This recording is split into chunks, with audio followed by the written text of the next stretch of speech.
Deuteronomy chapter 22. You shall not see your countryman's ox or his sheep straying away, and pay no attention to them. You shall certainly bring them back to your countryman. If your countryman is not near you, or if you do not know him, then you shall bring it home to your house, and it shall remain with you until your countryman looks for it. Then you shall restore it to him. Thus you shall do with his donkey, and you shall do the same with his garment, and you shall do likewise with anything lost by your countryman, which he has lost and you have found. You are not allowed to neglect them. You shall not see your countryman's donkey or his ox fallen down on the way, and pay no attention to them. You shall certainly help him to raise them up. A woman shall not wear man's clothing, nor shall a man put on a woman's clothing. For whoever does these things is an abomination to the Lord your God. If you happen to come upon a bird's nest along the way in any tree or on the ground with young ones or eggs, and the mother sitting on the young or on the eggs, you shall not take the mother with the young. You shall certainly let the mother go. But the young you may take for yourself, in order that it may be well with you, and that you may prolong your days. When you build a new house, you shall make a parapet for your roof, so that you will not bring blood guilt on your house if anyone falls from it. You shall not sow your vineyard with two kinds of seed, or all the produce of the seed which you have sown, and the increase of the vineyard will become defiled. You shall not plow with an ox and a donkey together. You shall not wear a material mixed of wool and linen together. You shall make yourself tassels on the four corners of your garment, with which you cover yourself. If any man takes a wife and goes into her, and then turns against her, and charges her with shameful deeds, and publicly defames her, and says, I took this woman, but when I came near her, I did not find her a virgin, then the girl's father and her mother shall take and bring out the evidence of the girl's virginity to the elders of the city at the gate. The girl's father shall say to the elders, I gave my daughter to this man for a wife, but he turned against her, and behold, he has charged her with shameful deeds, saying, I did not find your daughter a virgin, but this is the evidence of my daughter's virginity. And they shall spread the garment before the elders of the city. So the elders of that city shall take the man and chastise him, and they shall fine him 100 shekels of silver, and give it to the girl's father, because he publicly defamed a virgin of Israel. And she shall remain his wife. He cannot divorce her all his days. But if this charge is true, that the girl was not found a virgin, then they shall bring out the girl to the doorway of her father's house, and the men of her city shall stone her to death, because she has committed an act of folly in Israel by playing the harlot in her father's house. Thus you shall purge the evil from among you. If a man is found lying with a married woman, then both of them shall die, the man who lay with a woman and the woman. Thus you shall purge the evil from Israel.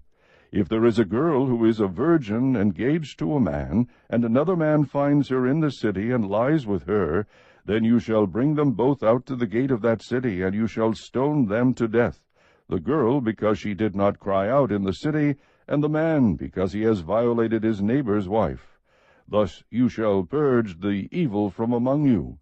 But if in the field the man finds the girl who is engaged, and the man forces her and lies with her, then only the man who lies with her shall die. But you shall do nothing to the girl. There is no sin in the girl worthy of death. For just as a man rises against his neighbor and murders him, so is this case. When he found her in the field, the engaged girl cried out, but there was no one to save her.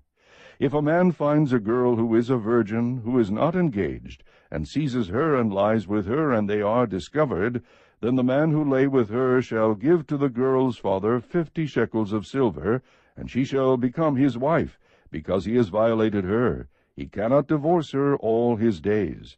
A man shall not take his father's wife, so that he will not uncover his father's skirt. Chapter 23. No one who is emasculated or has his male organ cut off shall enter the assembly of the Lord. No one of illegitimate birth shall enter the assembly of the Lord. None of his descendants, even to the 10th generation, shall enter the assembly of the Lord. No Ammonite or Moabite shall enter the assembly of the Lord.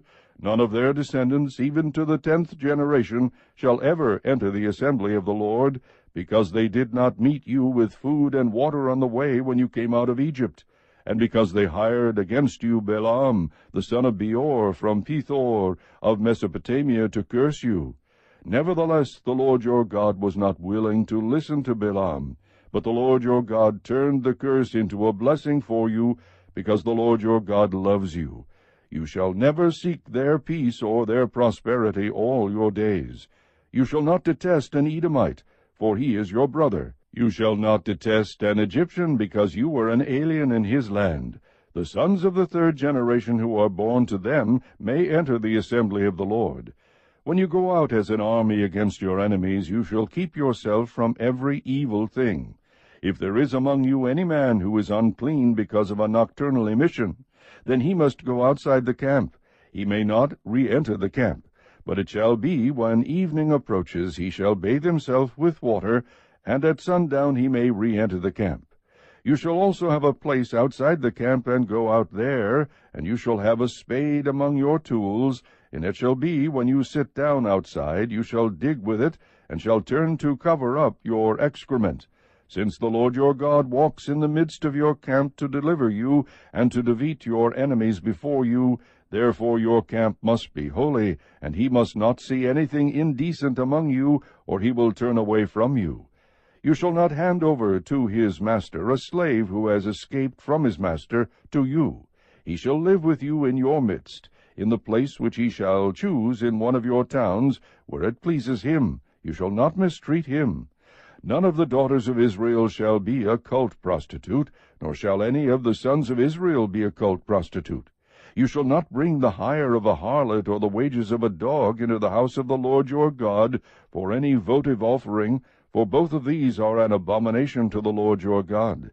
You shall not charge interest to your countrymen, interest on money, food, or anything that may be loaned at interest. You may charge interest to a foreigner, but to your countrymen you shall not charge interest, so that the Lord your God may bless you in all that you undertake in the land which you are about to enter to possess. When you make a vow to the Lord your God, you shall not delay to pay it, for it would be a sin in you, and the Lord your God will surely require it of you. However, if you refrain from vowing, it would not be a sin in you. You shall be careful to perform what goes out from your lips, just as you have voluntarily vowed to the Lord your God what you have promised.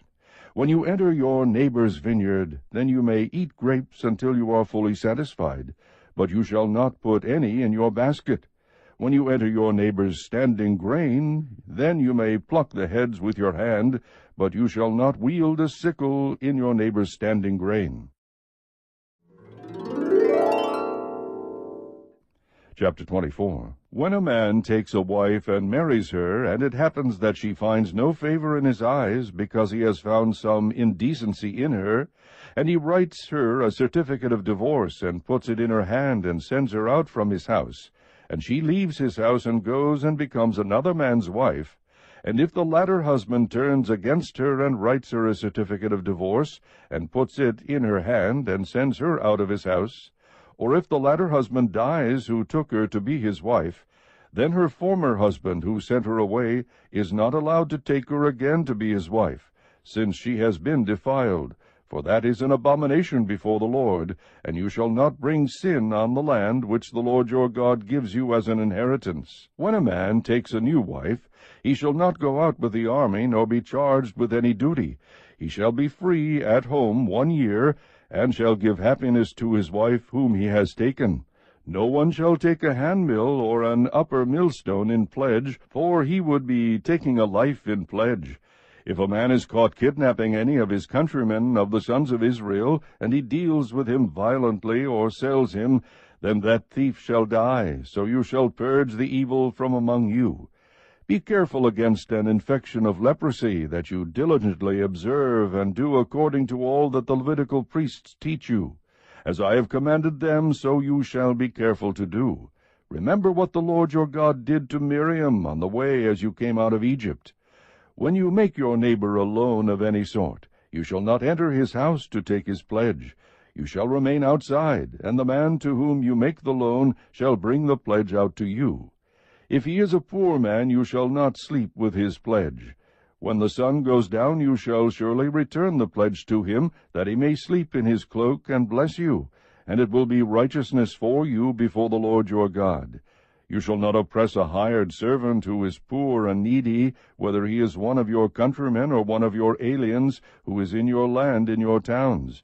You shall give him his wages on his day before the sun sets, for he is poor and sets his heart on it, so that he will not cry against you to the Lord, and it becomes sin in you. Fathers shall not be put to death for their sons, nor shall sons be put to death for their fathers. Every one shall be put to death for his own sin. You shall not pervert the justice due an alien or an orphan, nor take a widow's garment in pledge, but you shall remember that you were a slave in Egypt, and that the Lord your God redeemed you from there. Therefore I am commanding you to do this thing. When you reap your harvest in your field, and have forgotten a sheaf in the field, you shall not go back to get it.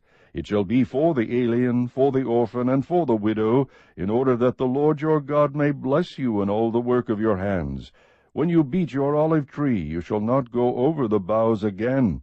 It shall be for the alien, for the orphan, and for the widow. When you gather the grapes of your vineyard, you shall remember that you were a slave in the land of Egypt. Therefore I am commanding you to do this thing.